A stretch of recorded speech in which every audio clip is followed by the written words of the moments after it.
All right, this is like a news article, and it says, Putnam, New York, April 16th, 2025, afternoon edition.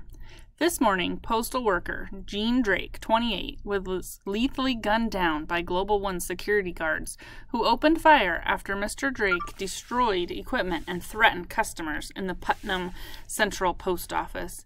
Mr. Drake was employed at the post office where he had recently begun administering the Barcode tattoo.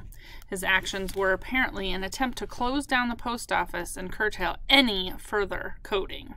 Screaming loudly, Mr. Drake ripped the Barcode laser machine from its mount on the desk and hurled it into the wall. Then he made death threats towards the people inside and reached for his pocket. At this point, security guards who had come out from the back room deemed Mr. Drake a serious threat to all present and opened fire.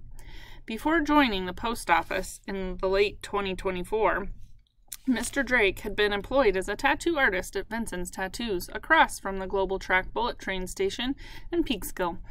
Global official records show that Mr. Drake was given the opportunity to join the post office rather than serve time in prison for illegal tattooing.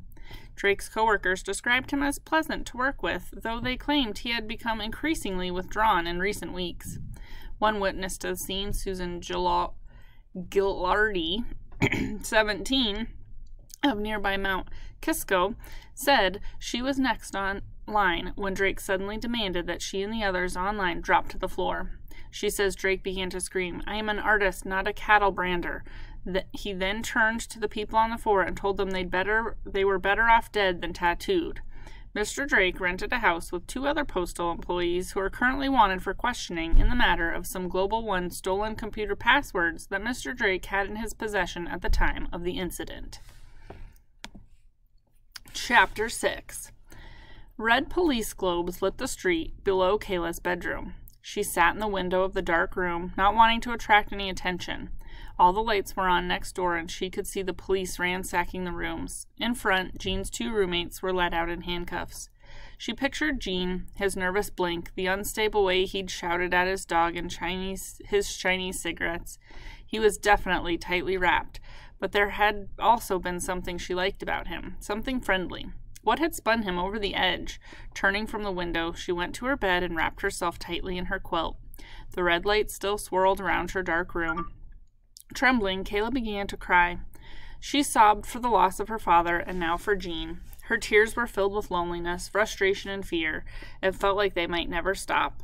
A week later, Kayla climbed the metal stairs to the 2nd floor of the Route 9 Motor Inn where Amber and her parents were now living. Amber stepped out onto the metal walkway in front of her room. "Hey," she said with a weak smile when she saw Kayla. "Hey," Kayla returned the greeting. They leaned their arms against the railing and watched the traffic pass. It was almost night, with the last bit of lavender light streaking across the dark sky. "How'd it go?" Amber asked. "Nothing," Kayla reported. She had been on a job search that day. Her mother had lost her job at her position at the hospital 2 weeks ago, the same day as Kayla's birthday and the shooting. Since then, money had been very tight. It turned out that her parents had no savings. When her mother's last e-deposit was spent, all their money would be gone. "Since I don't have the barcode, I'm crashed," she told Amber. "No one wants to even talk to me if they can't do an ID check." "Let's just get the stupid tattoo," Amber advised. "How can you say that after everything that's happened to you and your family? Your parents' barcodes have something so banged out in them that even hotels won't take you guys." "Tell me about it," Amber laughed scornfully. "This place is such a dump, they don't even have a scanner. That's the only reason they let us in. My parents paid with Mom's mink. Next week, her Rolex Platinum watch is going. It's costing us thousands to stay in the creepiest hole in town." "Don't you want to know why this is happening?" Kayla asked. "Obviously, it has something to do with the barcode." "Of course I want to know," Amber exploded. "Do you think I like this? Dad has called everyone to try to find out why his barcode is such a bust, and guess what now?" "What?" "He's probably going to lose his job. A guy at work passed him the word." "That's horrible. What will you do then?" Amber jerked her head towards her father's Jaguar and her mother's SUV parked down in the lot. "Everything we own except our furniture is jammed into those cars. I guess we can keep trading it until the stuff runs out. My cousin invited us to stay with her, but no one wants to go. She's a member of some new religion that doesn't believe in fun." "No fun?" Kayla asked. Amber nodded. No music, no makeup, no downloaded programs even? You're kidding, Kayla said. I wish I was kidding. They watched more cars go by before talking again. But you know, Kayla, some people are doing great with the tattoos. You might be one of them. I just read a thing in the paper today. They're talking about bringing in kids over 17 if they see them out at night without a barcode. They charge you for not having proper ID. They keep saying that they're going to do that, but they really don't do it, Kayla disagreed. They can't. There's no law that says you have to get a barcode. It would be illegal for them to just haul you in. Kayla, I don't know why you're being so stubborn about this, Amber cried. You need the two. Face it. The shooting at the post office, it was like a warning, she argued. It was just a freaky thing that happened, Amber said. Lucky for us that you left when you did. We were standing right by that window. We might be dead right now if we hadn't taken off.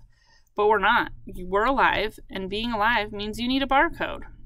Why did Gene Drake get all banged out over the barcode? Why did he say that people in line would be better off dead? Kayla challenged. I don't know, because he was crazy? But maybe he knew something about the barcode that drove him crazy. Like my dad. Sorry, I didn't mean to say your dad was crazy. That wasn't what I meant. Kayla looked away from Amber. It's okay. I suppose it's possible that he was mentally ill. He did kill himself, after all. And I think my Grandma Kathy died in some kind of mental ward. No one talks about it. Would your mother know about it? Amber asked. She might, Kayla admitted. But lately, she's either drunk or tranquilized or both. It's hard to talk to her. Angry shouting erupted from inside the hotel room. We are not living with that old freak, Mrs. Thorne shouted. Fine, maybe you'd rather starve, Mr. Thorne yelled back. Jake told me my job is on the line. You're not losing your job. You're getting paranoid, Mrs. Thorne replied. A door slammed and there was silence. Then they could hear the sound of Mrs. Thorne sobbing.